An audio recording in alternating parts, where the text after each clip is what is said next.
পশ্চিমবঙ্গ রাজ্য সরকারি কর্মচারীদের বকেয়া ডিএ বা মহার্ঘ ভাতা নিয়ে রাজ্য সরকারের সাম্প্রতিক ঘোষণার পরেও ক্ষোভ কিন্তু প্রশমিত হয়নি।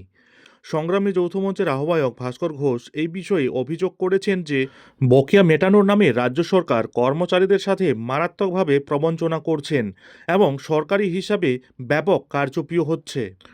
ভাস্কর ঘোষের দাবি 2008 থেকে 2019 সাল পর্যন্ত দীর্ঘ 11 বছর ধরে রাজ্য সরকার কর্মচারীদের ডিএ থেকে বঞ্চিত করে রেখেছে। সুপ্রিম কোর্ট স্পষ্টভাবে জানিয়েছে যে ডিএ কোনো দয়ার দান নয়, বরং এটি কর্মচারীদের ন্যায্য এবং আইনি অধিকার। কিন্তু আদালতের তরফে রায়কে নিজেদের সুবিধামতো ব্যাখ্যা করে রাজ্য সরকার বকেয়া মেটানোর নামে বিভ্রান্তি তৈরি করছে বলে মারাত্মক অভিযোগ করেছেন তিনি।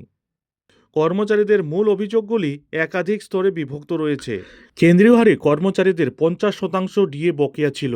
রাজ্য সরকার এর মধ্যে 25% করে সেটিকে পূর্বের চলমান 75%-এর সাথে যোগ করে 100% নিউট্রালাইজেশন দাবি করছে।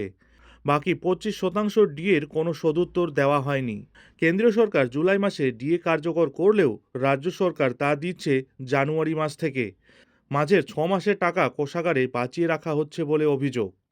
কর্মরত এবং অবসরপ্রাপ্ত সরকারি কর্মচারীদের পিএফ অ্যাকাউন্টে জমার ক্ষেত্রে হিসেবের থেকে 10,000 থেকে 15,000 টাকা কম জমা পড়ার অভিযোগ উঠেছে।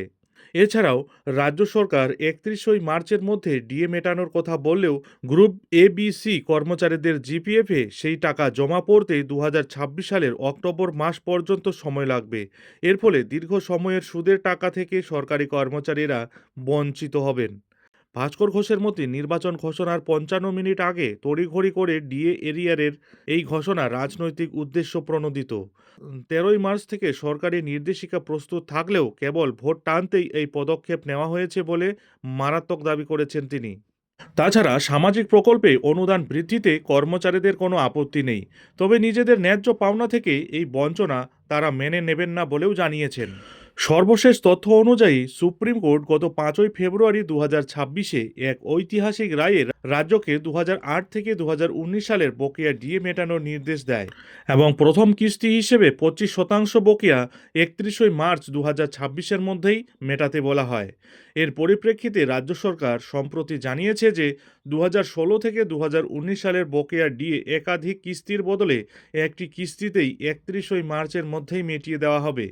এদিকে 2026-এর বাজেটে রাজ্য সরকার আরও 4% ডিএ বৃদ্ধি করে মোট 22%-এ নিয়ে গেছে সরকারি কর্মচারীদের ডিএ।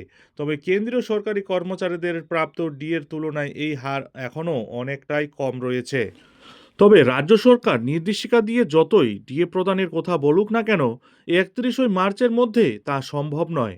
কারণ আজ 1 এপ্রিল হয়ে গেলেও সবার অ্যাকাউন্টে ডিএ কিন্তু ঢোকেনি। তাই নবান্নের তরফে 31 মার্চ একটি বিজ্ঞপ্তি জারি করা হয়েছে এবং সেই বিজ্ঞপ্তি হিসেবে নবান্নে 1 এপ্রিল একটি হাই ভোল্টেজ বৈঠকের আয়োজন করা হয়েছে বিকাল 4 ঘটিকায়। ফলে এই বৈঠকে রাজ্যের হাজার হাজার কর্মচারীদের বকেয়া ডিএর ব্যাপারে কী নতুন আপডেট আসে সেটার দিকেই তাকিয়ে গোটা রাজ্য। আর এদিকে দেশের সর্বোচ্চ আদালত সুপ্রিম কোর্টের ডেডলাইন দেওয়া সত্ত্বেও রাজ্য সরকার তার সরকারি কর্মচারীদের সমস্ত বকেয়া ডিএ না মেটানোয় মারাত্মকভাবে ক্ষুব্ধ ও হতাশ কর্মচারী মহল। অনেকের মতে রাজ্য সরকার সুপ্রিম নির্দেশকে অবমাননা করল। এ ব্যাপারে ডিএর দাবিতে আগামী দিনে বৃহত্তর আন্দোলনে নামার হুঁশিয়ারি দিয়েছে সংগ্রামী যৌথ মঞ্চ।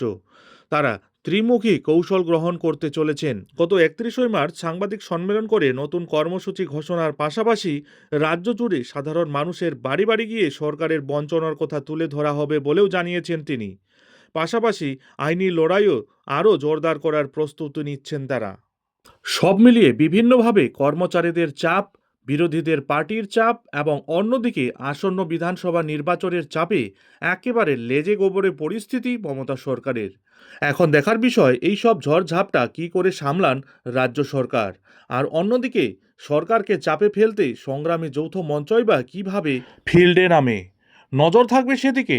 যাই হোক, এখন এখানেই শেষ করছি।